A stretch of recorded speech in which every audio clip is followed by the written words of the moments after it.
Firstly, thank you very much for your presence on my show. You are welcome.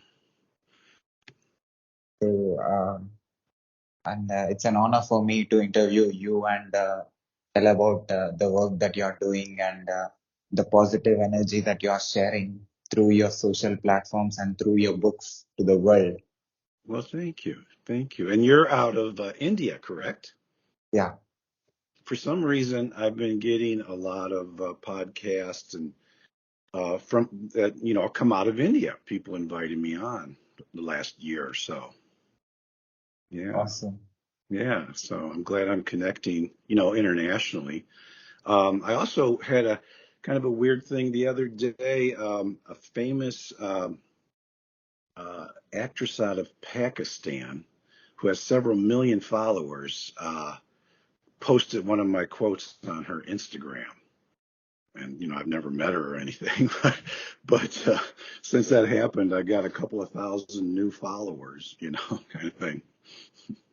That's awesome. So, before talking about your work, can you please introduce yourself to my audience? My name is Gary Hensel. I'm an author. I've authored 5 books, and I'm working on my 6th right now.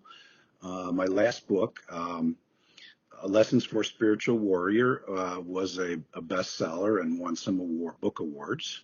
And I got about 150,000 social media followers that I talk to all over the world every day. So, you are a professional author. Yes, yes, yes. In my past life, I was a college professor. I in the area of business and leadership, and I also was a department chair for a while during that tenure. And I did that for about 20 years. And then I started writing, and that has kind of grown and expanded. And besides reaching people through the books, what I didn't realize was going to happen was all the social media um, that came along with it, and that's kind of an animal on its own, you know.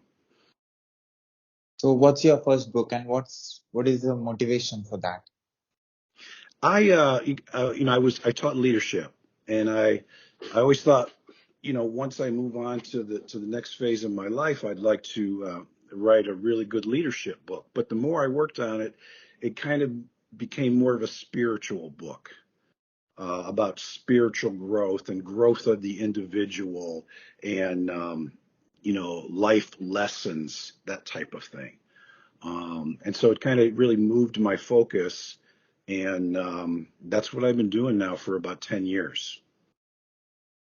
So, how that is impacting the world or the people who are listening to you? Well, I like to think it does a little bit. So many people talk about social media and even the internet in general having so much bad and negative. But I meet people like you all the time, whether it's through social media or it's through podcasts or interviews that are doing so many positive things, And so my interaction with social media, which is quite large and busy, I get up in the morning and I spend a couple hours every morning just answering people from all over the world, because of the time zones and things like that. And I have people in India or Russia, China, Australia, South America, South Africa, you name it, and asking me questions. They're going through rough times. Maybe it's a divorce, a bankruptcy, they're laid off at their job, and they find some of the stuff that I post on social media or my books give them some energy, some life, some light, and so that makes me feel great because that's what it's all about. And so again, I'm surrounded by thousands of people. I get very little negative feedback ever on social media, and when I do, I just ignore it. You know. So, in your past career, you was into leadership and you was into a different thing, and you started writing books, and slowly you have realized that there is a spiritual person in you. Is Yeah. Yeah. making you to I think there always try was. I new. mean, even as a small child, I was always fascinated, first with organized religions, but then moving even further in the growth, and my life has had a lot of huge, peaks and valleys, some really horrible times and some great times, and it's just been constant growth. If I look back over my life, it's all about growth, growth. I'm not the same person I was 10 years ago or 20 or 30 or 40 years ago. And I think that's what life is all about. I think if people said, what's the meaning of life? It's to grow, it's to, and so that's what my life has been. And it's been pretty chaotic and crazy at times, but it's also given me the empathy and the understanding for people that are going through really, really rough times, hard times. So I can feel what they're feeling, and I can understand, and I can hopefully help them a little bit from the mistakes I've made, because we learn through making mistakes. And again, this is just kind of the next chapter of my life, which is about sharing what I'm learning, and I'm still constantly learning. So, what are your next four books after the first one? Wow. Well, oh, what were the next four? Yeah. Well, my first one that was in the spiritual realm was called I Am, and it was all built around the concept, the words you put after I am create who you are, and I was really reading lots of ancient wisdom from all different parts of the world and all different religions. And what I was coming out with when writing it was a lot of real, boring. I'm like, nobody's ever going to read this. So I thought about when I was a teacher, when I was a college professor, the one thing I did well, we all have different strengths and weaknesses, and what I did well was simplify things. So my first book, especially, I made it extremely simple, but that was on purpose. And it really caught on. People liked it. So there's a lot of just basic wisdom in that, you know. And and then the second book, because the first one had done so well, I wrote a book that was called Notes to a Younger Me. And the concept there was, what would I tell a 5-year-old me, a 10-year-old me, a 15-year-old me, from everything that I've ever learned? Obviously, my whole life would be drastically different, knowing the lessons.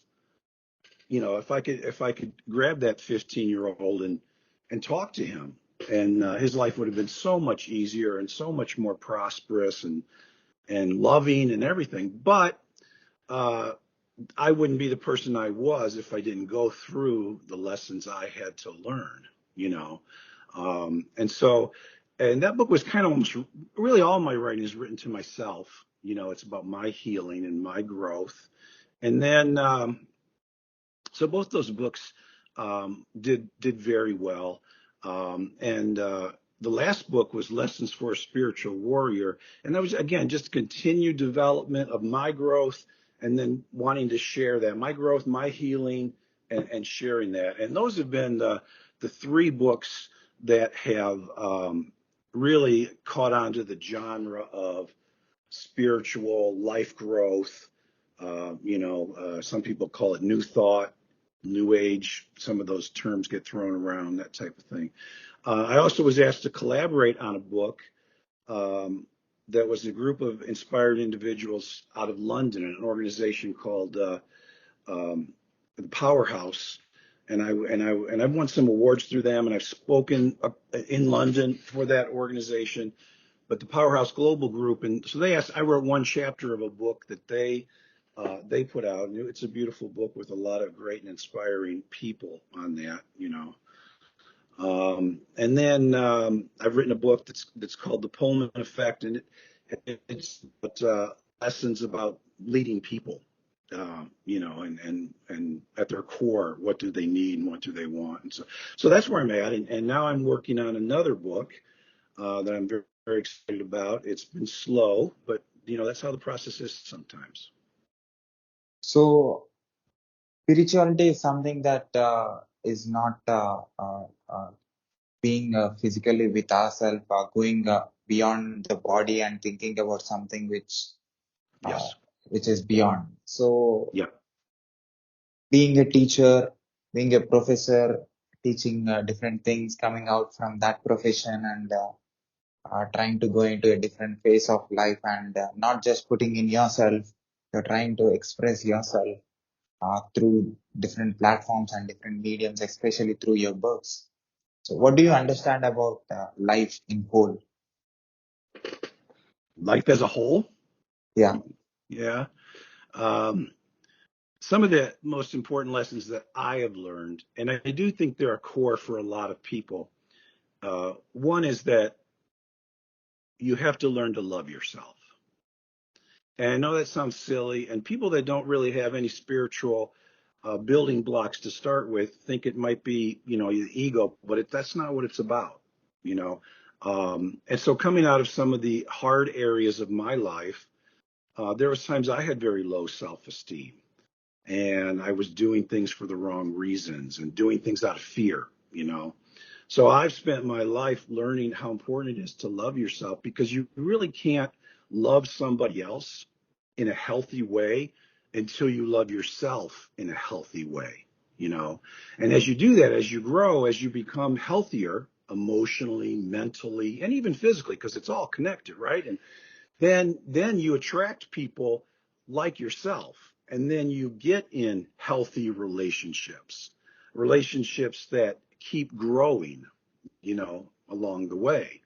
So that's been a big lesson. Another one that I talk a lot about is being happy. And I think happiness is a choice. No matter how horrible your situation is, that's something you still own. And and there's so many people, especially in the United States, where they have so much abundance and so much wealth, and they take it for granted, and they don't appreciate what they have, and they think they have a hard time. But the truth is, they're still struggling with the ego and the me, and they've lost some key concepts. And part of being happy, I broke it down in some master classes, is number one, you have to have purpose. You have to have purpose in life. There has to be a reason to get out of bed every morning, right? Number two, you must be grateful for the things you do have. And as you truly count your blessings and think, it changes who you are. It changes deep into your soul. And now, instead of being in an area of lack all the time, you're in an area of life is beautiful. I have so many gifts given to me. I'm experiencing this right now. And, and so you start attracting more good, positive stuff to you, right? The third one is you must have laughter. There must be lots of laughter in your life. And so do whatever that takes, even simplistically, like, watch a stand-up comic, or watch a silly movie or whatever. But your house, your home, the people you surround yourself with should be happy people. And that includes laughter.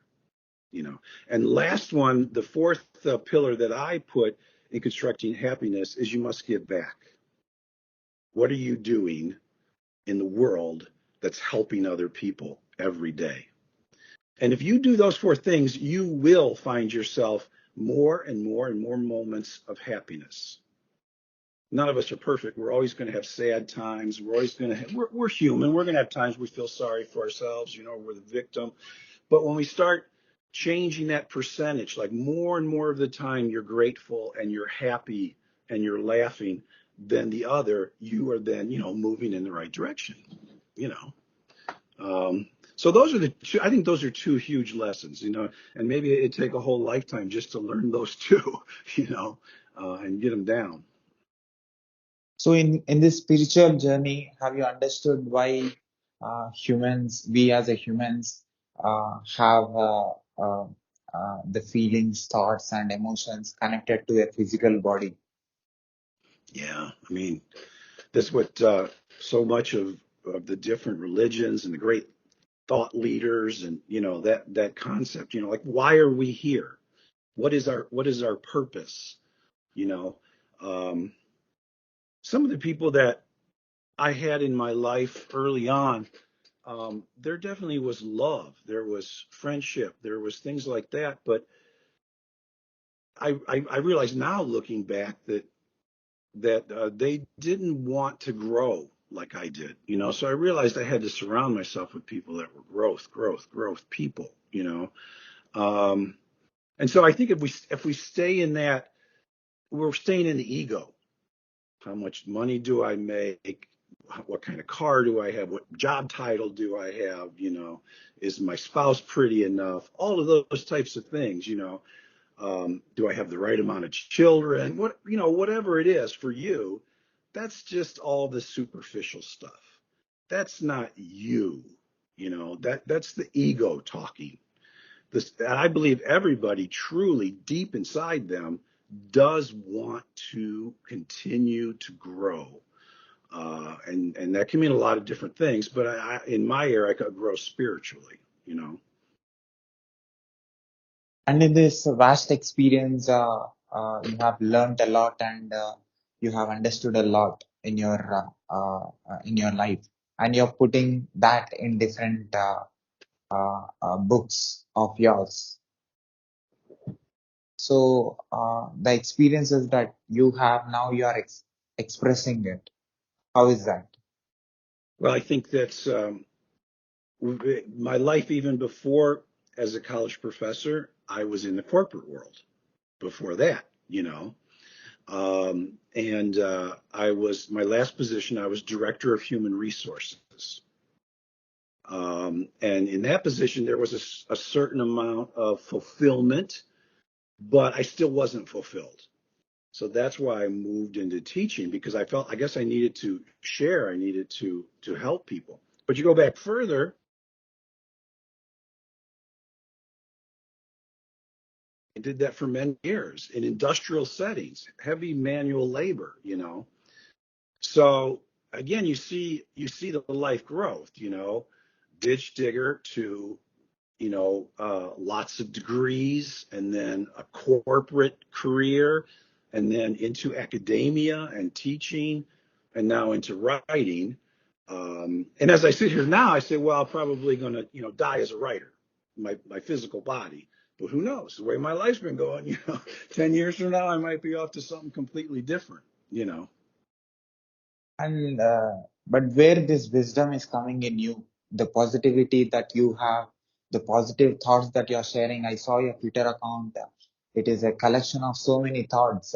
It definitely anybody who just scrolls and comes to your profile, definitely it touches their heart or changes the way they think for sure. So how you built yourself in that much positive energy?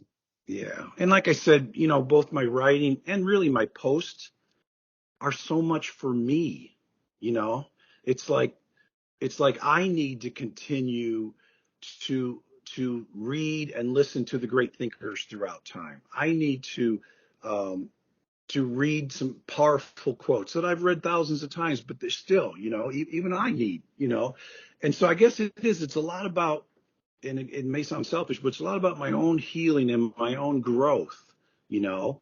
And part of my growth, a big part of my growth, is the teaching. I need to teach. I need to give back. Like we said, that's that fourth step of happiness. And it's also, we all give back in different ways. You're giving back by the great work that you're doing. And people do it. Sometimes it's very simple. Some people um, love to cook, and they show love and they give love through cooking and feeding people. Things like that. Sometimes parenting, it becomes their life, and they're a great parent and a grandparent and a great grandparent. And so everybody is not up on the mountaintop, but everybody has a choice and an option to give. And as you give, you will continue to grow happier, and you will continue to grow spiritually. It's all intertwined, the gratitude, the giving, the learning, that type of thing. It's the ego that says, I don't have anything else to learn. That's silly. Um, and so, again, so much of it, what I teach and what I try to practice myself is that giving and growing. But I do things like I meditate every day. That's important for me to create stillness in my life. I practice what's called grounding. Are you familiar with that at all? That Yeah, you yeah. know, keeping your bare feet to the earth as much as you can. So many times I'll meditate and ground at the same time. I even moved to a warmer climate because I believe nature is so important. I have to be surrounded by nature, both visually through just the views from where I live, but also being able to go out on walks and be with nature and to ground all year round. I don't have to worry about snow and stuff like that where I'm at right now. So that's important. That's a big part of it. I have to be out there in nature. I have to be regrounding with nature. I have to still my mind on a regular basis, on a daily basis, you know, and it all comes together. So your thoughts are reaching thousands of people all over the world, internationally, globally. So what, what are those qualities which helped you to make other country people to learn from you? Well, you try to connect with them. And one thing, just like we said, constant learning, you have to listen. When people are sending me a direct message and all different ways, again, you have to listen to what's really going on with them. Sometimes it's not just on the surface level. Sometimes people will comment that they don't understand what I posted. So then we started dialogue back and forth, and I'm learning, and learning to be more empathetic and listen to what they have to say. And we have so many different worldviews. We're raised differently in different political systems and different economic systems. Um, and so you really have to be, I have to learn to be open-minded and understand that we're all not going to think the same way. And we've all had different life experiences. Um, and I've had some really hard life experiences, but I understand there's many people that have had it much, much worse too, you know.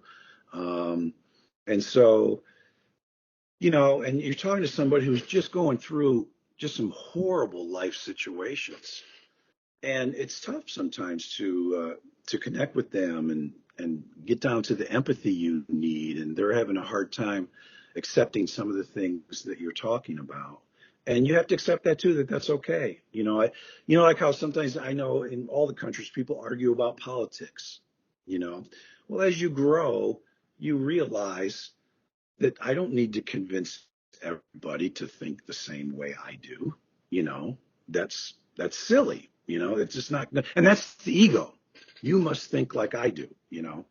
Um, and so when I put out a new book, I'm working on a book now, and I think it's going to be a little bit controversial. Again, it just keeps the continued growth for me. And I don't worry about, what the people that are supposed to read it will read it. The people that don't agree with it, they're probably not going to read it anyway, and that's okay. So, you know what I mean? It's like I can't try to please people. I have to be what I'm learning and share what I'm learning. So you are the evidence of the constant change that is happened on this planet in few years Yeah. in your life. So what do you say about the change that you observed with your senses? Well, and I'm glad you used that word senses because I think as we grow consciously and spiritually, we realize there's more than even the five senses, right? And I always had a strong intuition, and the older I get, the more and more I learn to trust it. It can be very powerful, from that. I also have learned all my life that I pick up the energy of people around me. So it's very important for me to be around positive people. Because if I'm around negative people, I'll pick up that energy too. I can walk into a room and sometimes just be, I need to leave this room. There's something wrong here, So that's something I've developed. On a bigger picture, obviously, the planet is going through changes, and we all know that. We all understand that, and we all think a little differently about it, but we understand. But from a humanistic standpoint, and this some people are not going to agree with this, I think we're growing. I think as a collective, we are we are growing, and I think we're much more than we were 100 years ago.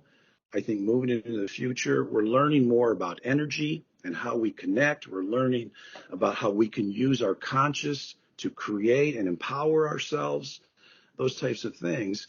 And so some people see it, different parts of society crumbling or, whatever. Some of them are just old doctrines and old power bases that we're starting to grow out of. It doesn't mean it's a bad thing, you know. So we hope that this growth, and I'm very positive. I've always been an optimistic person to try to see the positive. I know there's horrible things happening. I know there's negative things, but I feel like that. Just if you take the earth, what's changed, we are going to consciously keep growing so we can solve in any way or form it's going to be for us to continue to exist, and whether that's on the earth or whatever. But I'm positive. I think we're growing and stuff. I think 100 years ago, first of all, technology wouldn't have had.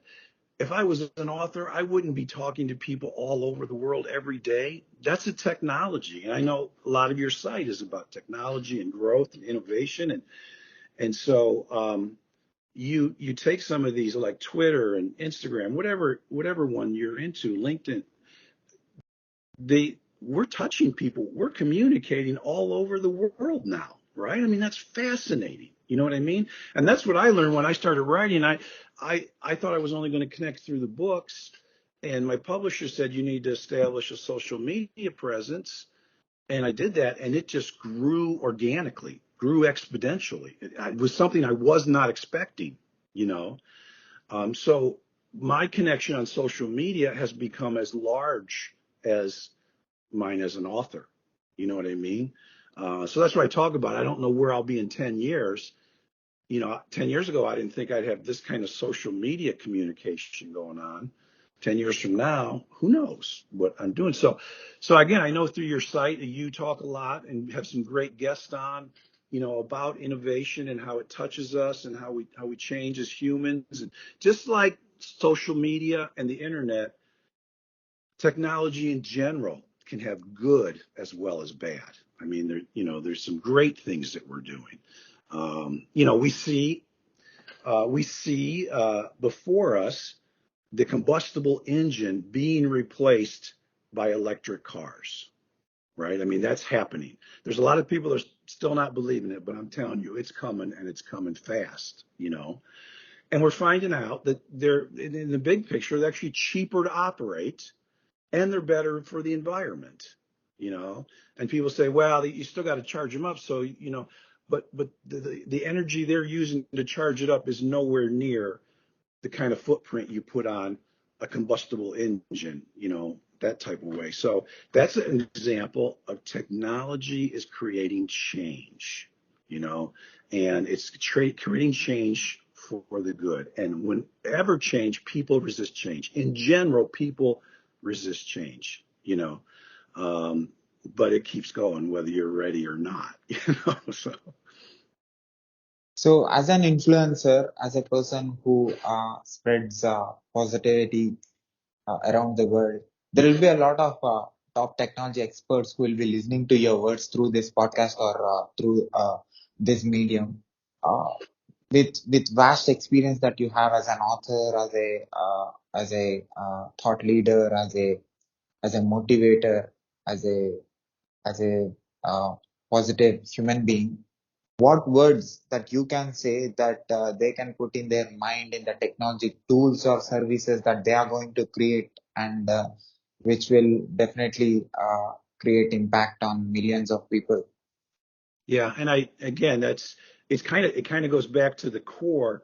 If you're growing spiritually, you're changing. If you're growing as a human, you're changing. Even if you're just like educating yourself, like going to school, and college and universities, and that's all about change, change, change. You're not the same person when you were. And so that creates you as an individual the understanding that growth is important, change is important. And one thing we have to understand, and like I mentioned a few minutes ago, change is inevitable.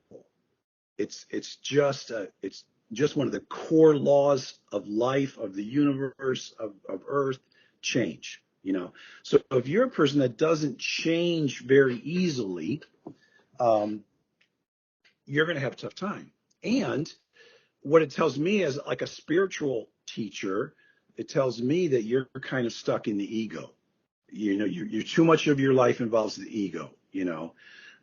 So we have to accept that. We have to accept that change. And there will be good and bad in it, and there will be, sometimes when it goes off the rails a little bit, and whatever it is, kind of like the internet. But we've seen such tremendous what it can do. Just like you mentioned, what we're doing right now. I'm a few years older than you. It would have, in 40 years ago, you'd have told me that every morning I could wake up and this little handheld device with no wires connected to it, I could talk to people all over the world, and they're leaving me messages, and I can even, do a live video with them, that somebody like you, a young, successful, hardworking young person from the other side of the world. First of all, we would have never met without social media, right? I Yeah, mean, that's how we met, right? So yeah, there again, look at something positive it did, you know? And so we're bridging not only age, the difference between your age and my age, and we both have great things to share and understand about each other, right? But we're also bridging the other side of the world, you know. Um, in my day, the only thing you learned about the other side of the world was in geography and history books. That was it. You rarely even got any video from television or anything. Maybe only if there was like an earthquake or something, or a war going on, which is all the bad stuff. So we see that technology has given us this just unbelievable thing, that like you said, me connecting with you, and we now are friends, right? At some level, and maybe we'll connect again. Maybe down the road we'll do another podcast together, and maybe I'll invite you. Matter of fact, I did that one time. I spoke in London, and I had a couple of young men that had a podcast, and they were out of, I want to say it was like Wales or something. They were pretty far north out of London.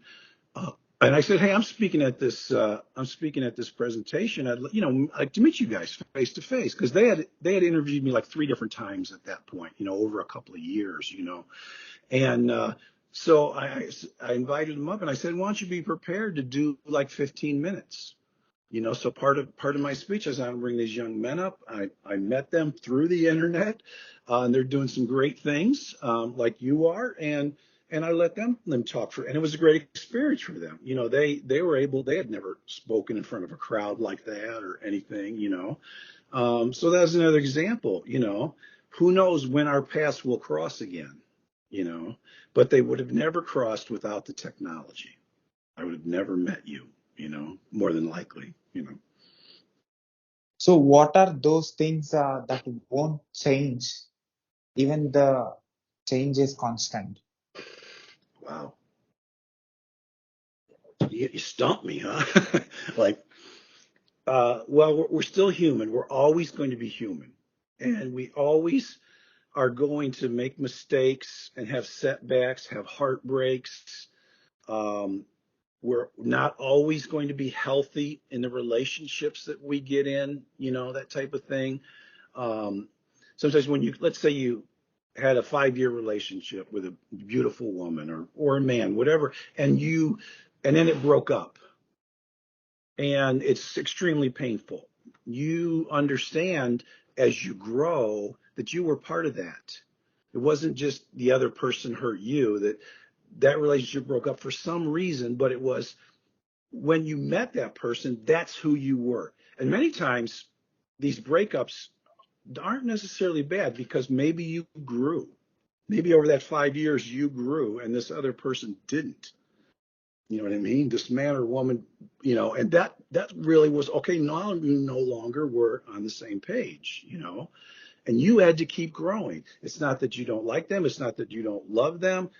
It's like, I need to move on, and you wish them well and you send them good energy and you understand that anything that went wrong in that relationship is just as much your fault as theirs because that's who you were in that moment when you met them and when you started that relationship, So you're accepting that. These are the things that when I bring this around, that we are human.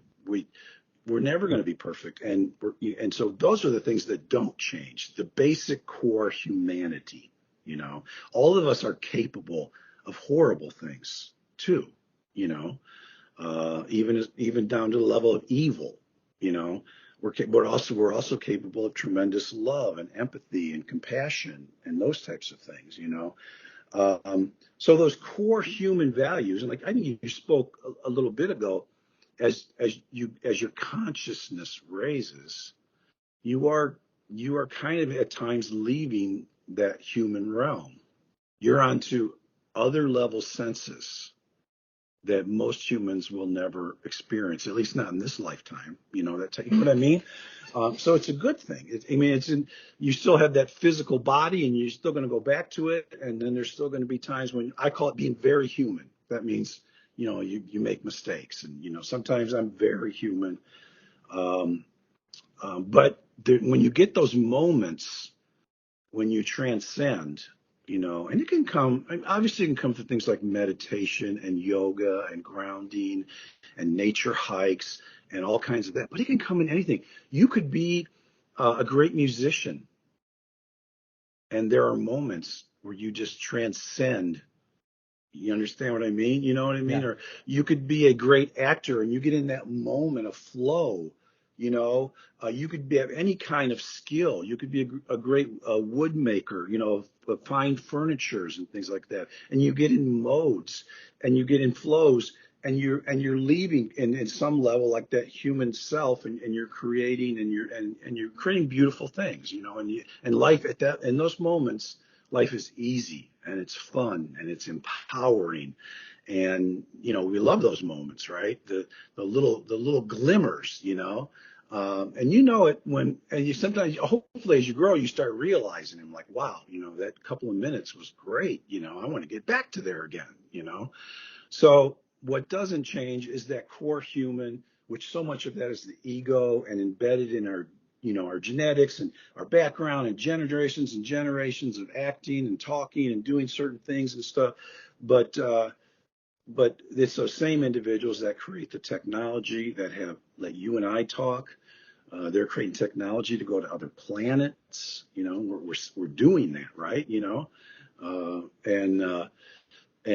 So yeah, it's a fascinating.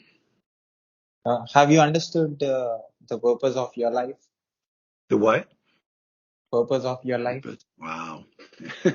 Again, and you know what? If you probably every 5 years you asked me, it would be a different answer. Um, and but just to what we just talked about, I think it's to create those moments when you transcend, you'd be a great teacher.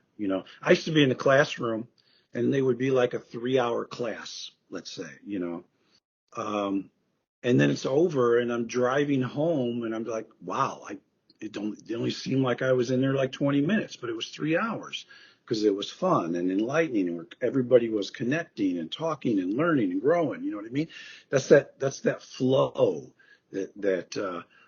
so I think the meaning of life is to grow, and part of that growth is as we continue to grow, you find those moments, and they get more of them and more of them and more of them, and you become enlightened.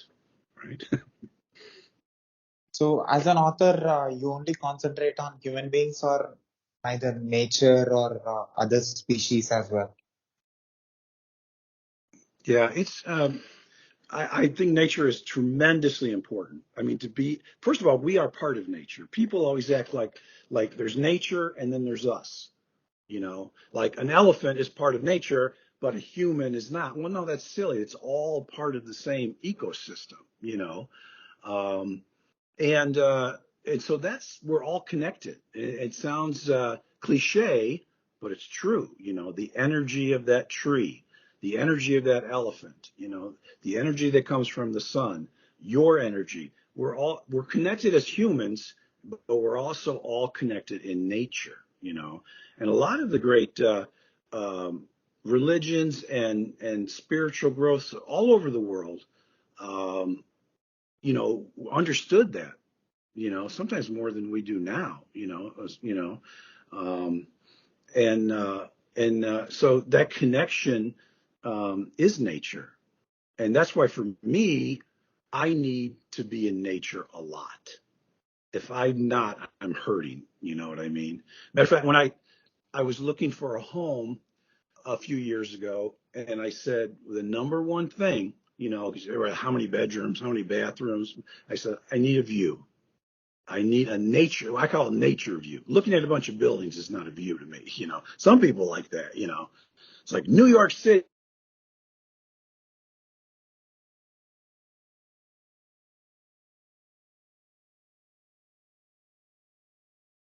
a beautiful, gorgeous view. Out my window right here. So it's very, very important to me. And I go out every day and I ground. I think that's a big thing. Um, and that's why I moved to a climate where I could do that, and that connection. And try to hike as much as I can. And you can really get in the flow while you're out there in nature. So nature is very important, and we need to understand. And maybe some of this climate change is forcing us to understand how we are connected to nature. We are not separate from nature. We are of nature, and we need to remember that on a regular basis.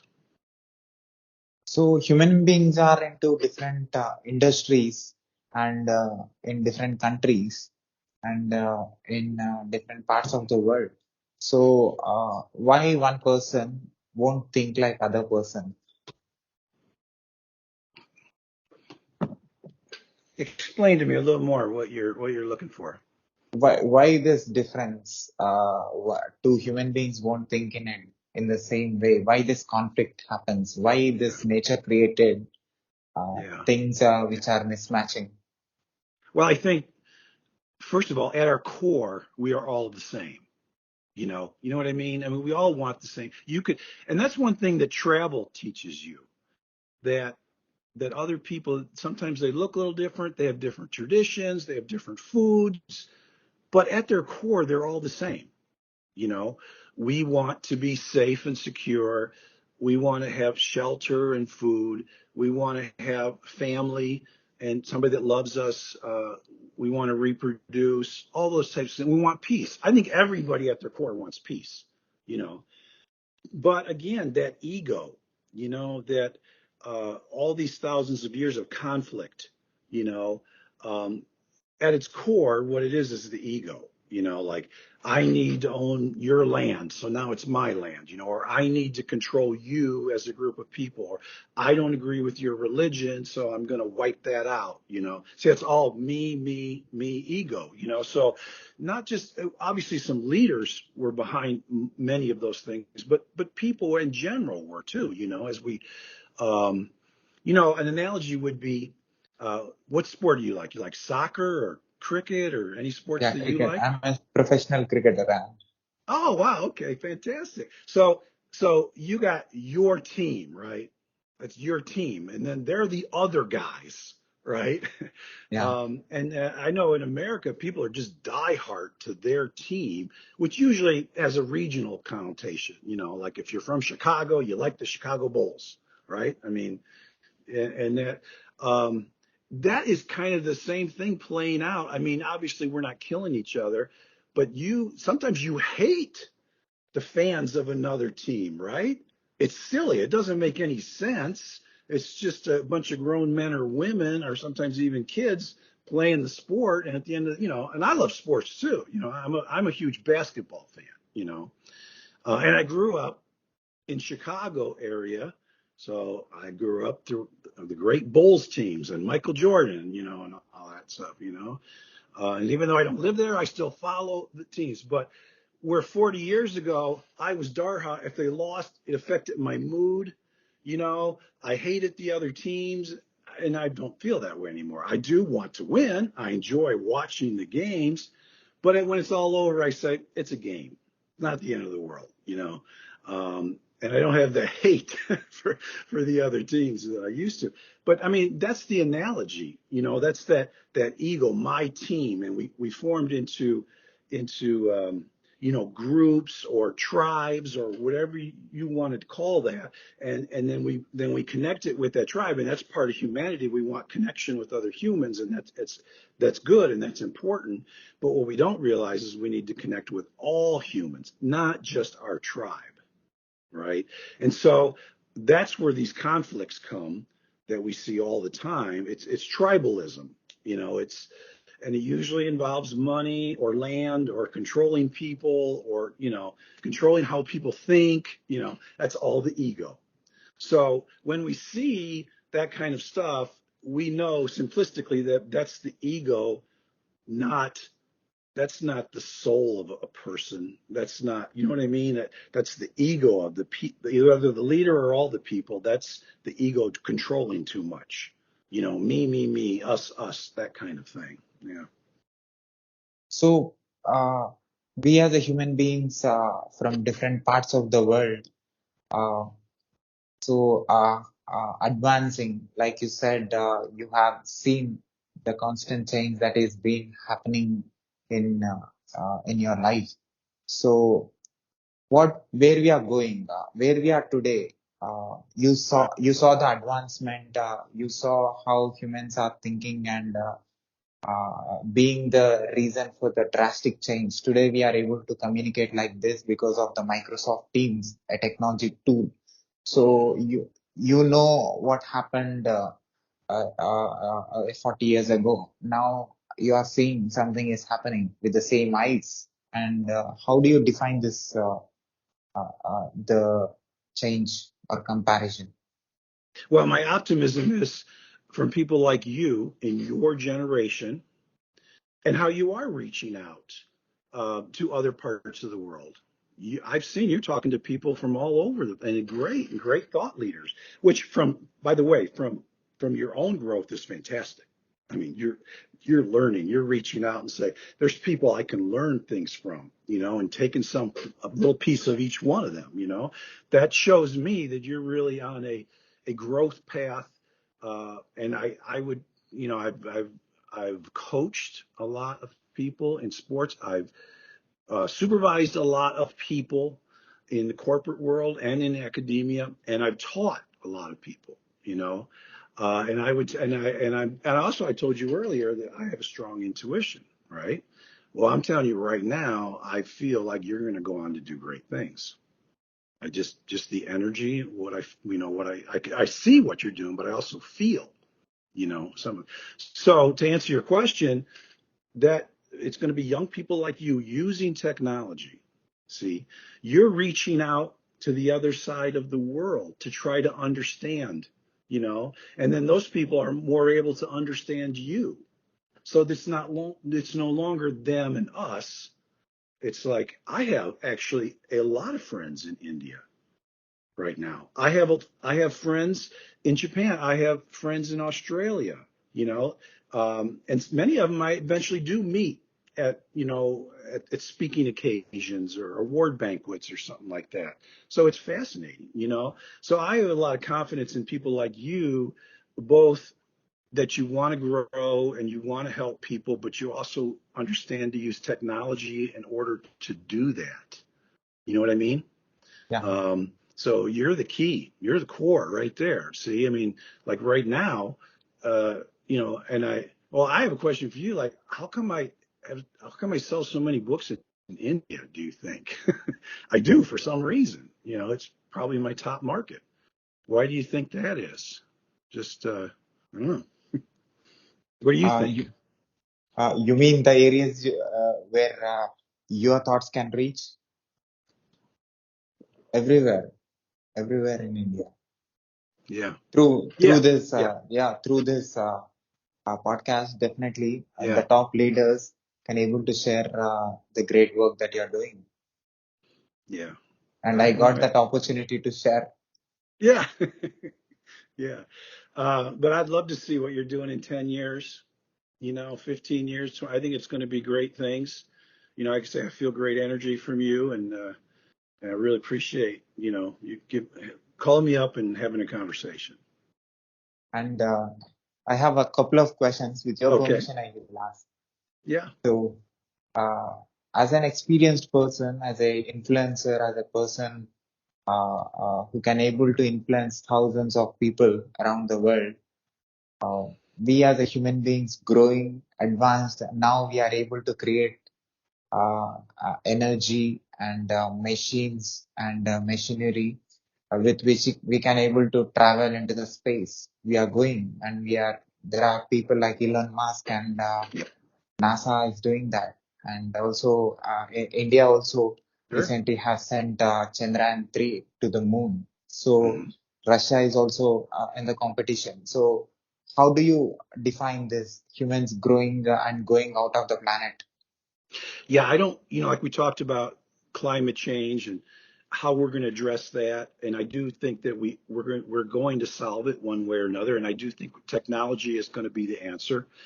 And maybe that does mean moving to another planet. I mean, that's one of the possibilities, right? So all that work we're doing right now maybe 30, 40, 50, 100 years from now, maybe, we maybe if we can't find a way to save this planet, at least for humans, maybe we do continue humanity somewhere else.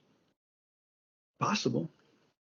And 40 plus years, uh, uh, the you saw the world and you had experiences.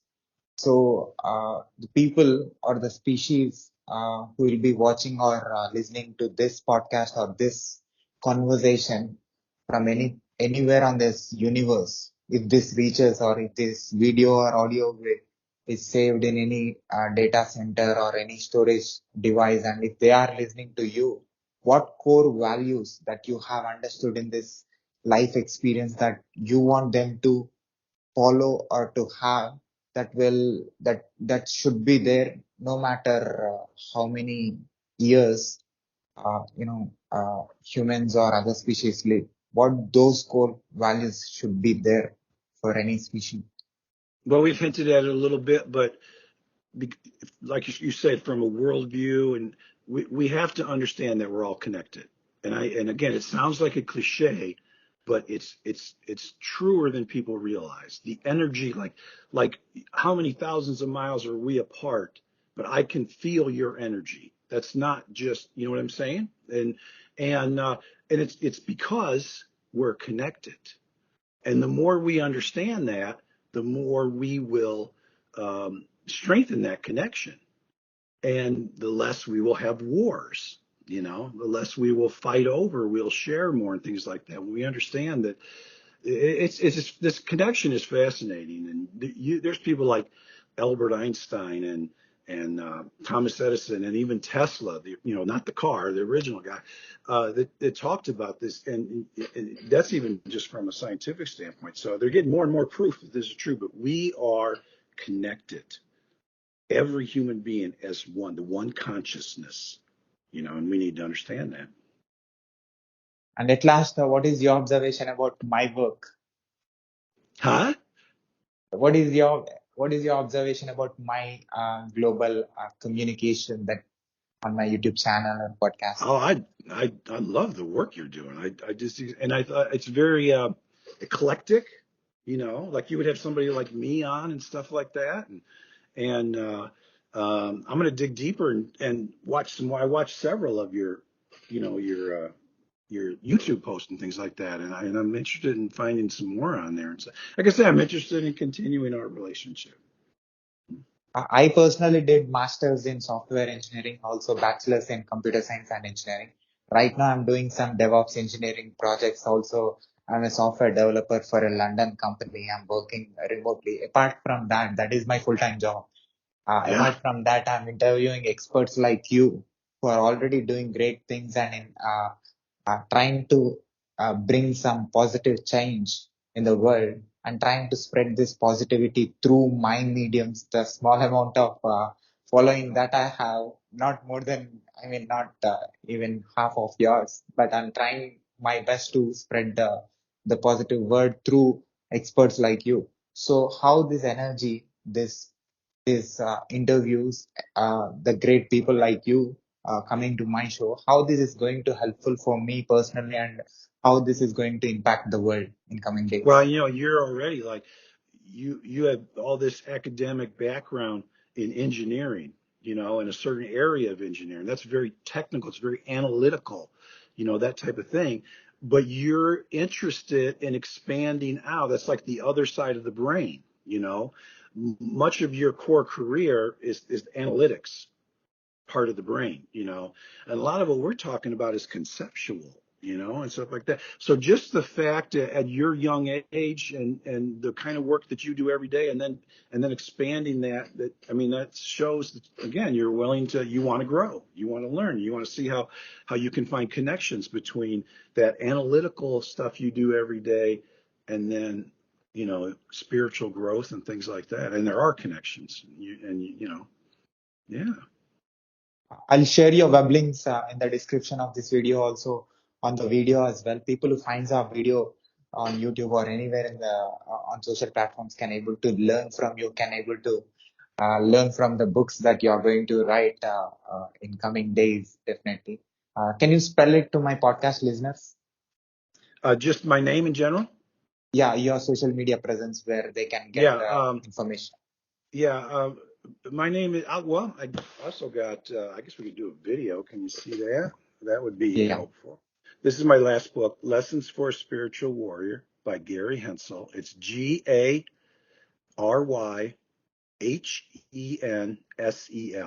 And Twitter is my largest platform. It's Gary underscore Hensel. For the Twitter. Instagram has the same one, Gary underscore Hensel. And there's a Facebook author, Gary Hensel, on Facebook. There's some YouTube videos. So, yeah, I'd love to, whatever you're on, try to meet with me on there and we can talk. And at last, can I put this video on my YouTube channel, also audio on my podcast, and also everywhere in the internet with your permission?